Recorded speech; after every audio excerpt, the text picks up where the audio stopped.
2 in the Always Sunny in Sayreville League, and bodies stay dropping. Injuries this week. Joe Mixon, out 2 to 4 weeks. He injured his knee and then actually already had surgery. So he's already on the mend, but he's going to be out for a little while. Jay Ajayi, also going to be out for week 3. Greg the Legatron, Greg Zerline, ended up not playing in week 2, and he is not going to be playing in week 3 either. Jack Doyle, out for week 3. Dalvin Cook, out for week 3. Devontae Parker, we're not really sure if he's out for week 3 yet, although more than likely he is out for week 3. He was out for week 2, but don't tell that to the Moth, okay, who started him in his lineup even though he was out for the game. That is how you start off 0-2. The Moth fell in the first ever 9-on-9 battle this weekend by a score of 142.84 to 126.9. As I mentioned, the Moth started a player who was out, but the Drunken Bums failed to start a kicker in his lineup this week. No kicker. I had to look a couple of times and I was like, something's not right, and I counted and I counted. No kicker this week. It's cocky move, bold. Luckily, Pat Mahomes did the work of 2 very strong men, and the Drunken Bums was able to come away with the win. I was going to name the Gotham Rogues the GOAT because they had the lowest score of the week, 114.14, but the Moth only did 12.76 points better and saw their record fall to 0-2 in the process. He started a player who didn't play. The rest of the team went down with injury, basically, and now he sits at 0-2 with more questions than answers on his roster, and for that, the Moth is this week's GOAT. And on the subject of the Moth's roster concerns, it appears as though we have a history-making first in league trades. A transaction unlike any other that will undoubtedly go down in the annals of Always Sunny in Sayreville League lore. On Tuesday, September 18th, Rutherford B. Hazy proposed the most irresistible deal to the Moth. So unbelievable that I had to confirm it with the Moth's front offices to make sure that I wasn't dreaming. After discussing it with the Moth's front offices, the deal was confirmed and ultimately accepted. How could you not?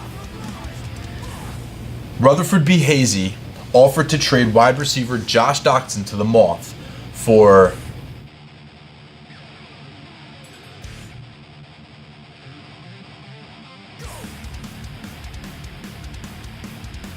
nobody. He offered to trade Doctson for free. For nothing.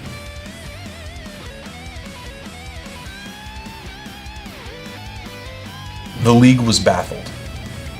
The Moth offered comment on the trade.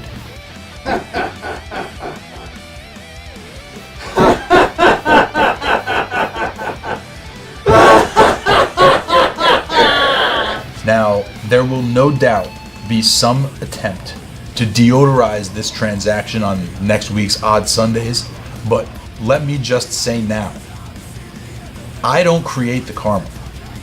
I just report on it. From one historically bad trade, we move to a very good trade that went down this week. If history is any indication, this will end up a pretty one-sided deal that already looks to be favoring this week's hero. Team Blumpkin got 51.8 of his 161.24 game-winning points from his 2 newest additions, Matt Breida, who scored 30.9 points, and Kenny Galladay, Babytron, who scored 20.9 points. Both of these players were recently acquired in a trade where he gave up Mark Ingram to Rusty Strombone, who has a history, a short but notable history of making other teams better through trades.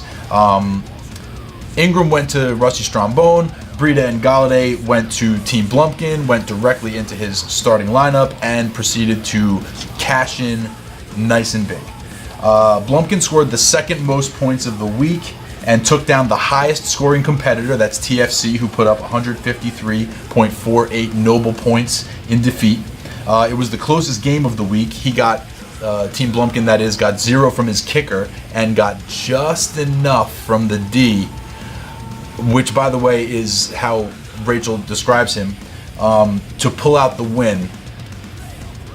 And for that, Team Blumpkin is this week's hero.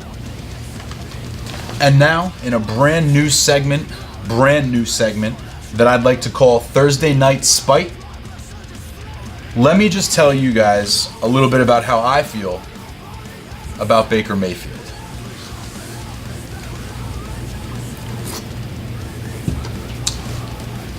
He's obviously the greatest quarterback of all time. All right, guys, key matchups. We have 2 interesting matchups this week. The first one that's notable, that we look at every year, we wait for with bated breath, is the bootleg crab leg sitting at 2-0, taking on beer muscles sitting at 0-2. Now, this is a classic rivalry, one of the most classic rivalries. Quite frankly, it's one of the rivalries that created the league in the first place. Bobby J leads the all-time series 4-3, so Johnny O is trying to even things up head-to-head, and obviously Bobby J doesn't want to start out 0-3, so he's desperate for a win. This is a game to keep your eye on all weekend long. The other game we're going to be taking a look at this week is the Rutherford B. Hazy squad, who started off 2-0 for the first time in their franchise history, taking on the Gotham Rogues, who sit now at 1-1 but are looking to make a move up the standings. I, for one, will be keeping a very close eye on what Rutherford B. Hazy does for the rest of the season. Alright guys, that's it. Week 2 update over. Remember to set your lineups. Remember that it's still really early, so don't lose hope quite yet. And I will see you guys next week, where it's always sunny.